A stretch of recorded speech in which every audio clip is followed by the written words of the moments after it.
Parlons de la crise sanitaire, parce que tout est lié, effectivement, comme vous le disiez. Est-ce que vous présentez, vous, sans difficulté, votre passe sanitaire quand vous allez au restaurant ou au cinéma ?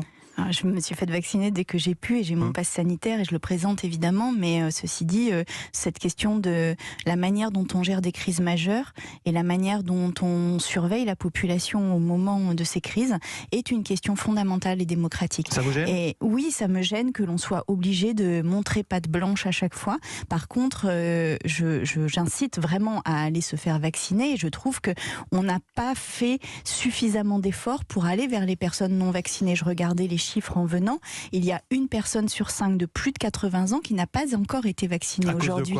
À cause du fait qu'elles sont seules chez elles et qu'elles ne peuvent pas aller dans un centre de vaccination et qu'il n'y a pas eu de plan pour se déplacer vers ces personnes-là pour les vacciner.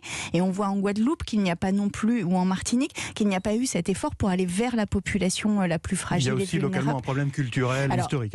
Oui, et notamment une défiance vis-à-vis de l'État et de sa capacité à gérer la santé en Outre-mer. Donc oui, il y a une défiance de l'État et donc c'est à l'État aussi de renouer la confiance. Et c'est ce qui n'est pas fait dans cette crise sanitaire. On ne recourt qu'à l'autoritarisme finalement pour gérer.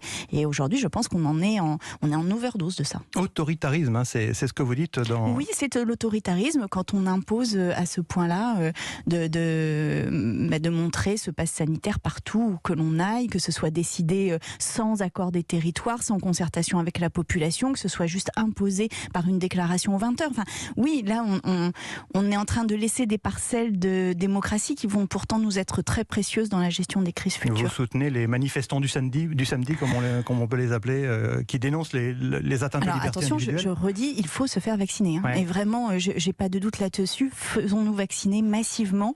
Et ne transigeons pas non plus sur notre liberté collective. La fin de la